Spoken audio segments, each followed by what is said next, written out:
Encre d'histoire, Plume et Voix, Alban de Maigret.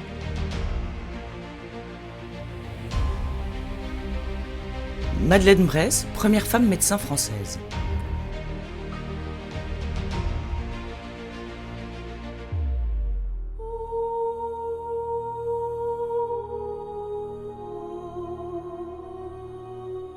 J'avais à peine 8 ans quand mon père, qui était charron de son état, il n'y a pas de sot métier, me conduisit chez les sœurs où il exécutait des travaux. Ma curiosité naturelle, mon esprit d'observation, devrais-je plutôt dire, qui se manifestait dès cette époque, me portant à examiner tout ce qui se faisait autour de moi, je considérais avec attention les religieuses confectionnant les tisanes et préparant les potions. Pour tout dire, j'avais un tel goût pour tout ce qui touchait à la médecine qu'un ami de ma famille, le docteur Pleindou, me voyant si zélé, si secourable, me disait souvent « Quelle infirmière tu ferais, mon enfant ?» Et il ajoutait plus tard « Quel dommage que tu ne puisses pas te faire médecin !» Pour une femme née le 26 novembre 1842, se faire médecin est en effet chose impensable. Pour la société de l'époque, une femme est bien incapable d'étudier, de réfléchir, de voter. Alors, prêter le serment d'Hippocrate, n'en parlons même pas. Madeleine Géblin, pourtant, ne rêve pas d'être infirmière. Elle caresse depuis sa plus tendre enfance le désir de devenir docteur en médecine.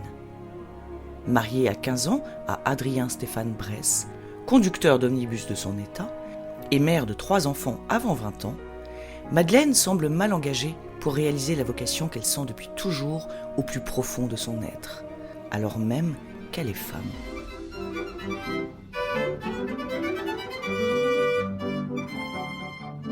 Femme, mais surtout femme de tête, elle rencontre en 1866 le professeur Charles-Adolphe Wurtz, doyen de la faculté de médecine de Paris, et lui fait part de son vœu.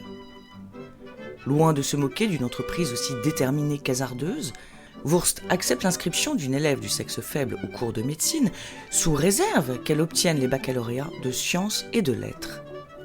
Elle promet de les obtenir, mais pour rassurer ses arrières, adresse une pétition à Victor Duruy, ministre de l'Instruction publique. La demande de cette émancipée audacieuse, voire effrontée, lui semble tellement inattendue, saugrenue même, qu'il ne veut prendre seul la responsabilité d'une telle mesure et en réfère au Conseil des ministres. Par un heureux hasard, l'impératrice Eugénie assiste au Conseil ce jour-là et fait plier les ministres en se référant à la loi sur la liberté du travail. Je cite « J'espère à ce propos que ces jeunes femmes trouveront des imitatrices maintenant que la voie est ouverte. » 3 ans plus tard, ces 2 baccalauréats en poche, passés en candidat libre, tâche de mère de famille oblige, Madeleine Brès retourne voir le doyen. Plus rien désormais ne s'oppose à son inscription à la faculté, si ce n'est le consentement de son mari. Rappelons que les femmes, étant alors jugées irresponsables et qu'il leur faudra attendre 1938 pour voir lever leur incapacité civile. En juin 1868, Adrien Stéphane Brès donne son autorisation à la mairie du 5e arrondissement de Paris. Madeleine devient officiellement élève en médecine et entre comme stagiaire à l'hôpital de la Pitié-Salpêtrière, dans le service du brillant et non moins célèbre professeur Paul Broca.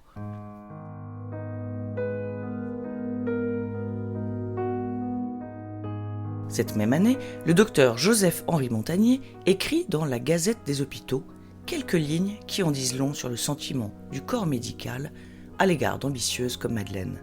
Je cite « Pour faire une femme médecin, il lui faut faire perdre la sensibilité, la timidité, la pudeur, l'endurcir par la vue des choses les plus horribles et les plus effrayantes. Lorsque la femme en serait arrivée là, je me le demande, que resterait-il de la femme ?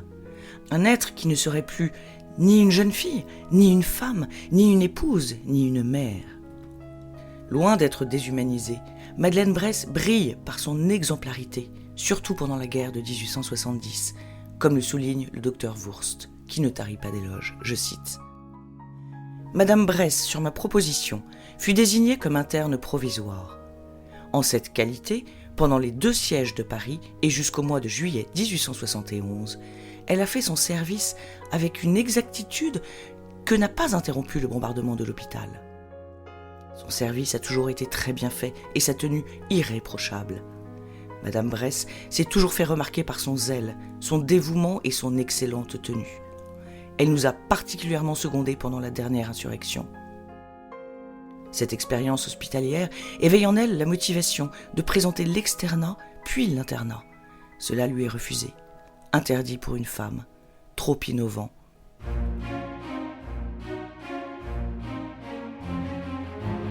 Madeleine ne lâche pas prise et soutient sa thèse en 1875 de la mamelle et de l'allaitement.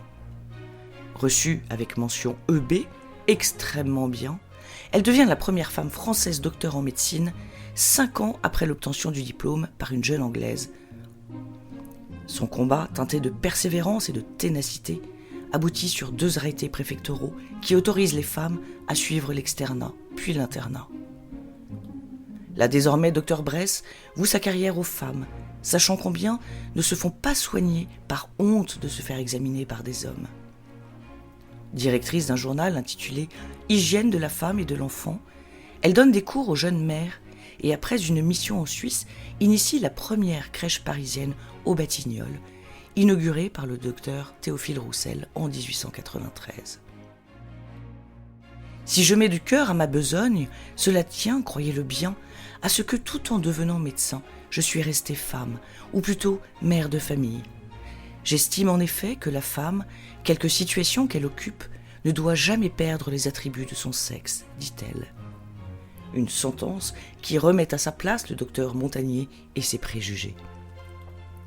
Profondément courageuse, et même si elle meurt aveugle, pauvre et oubliée, le destin hors norme de Madeleine Bress donne raison à Anatole France dans Le Jardin d'Épicure de 1894 et qui, je cite, « ne partage pas du tout les mauvais sentiments des vaudevillistes à l'endroit des doctoresses.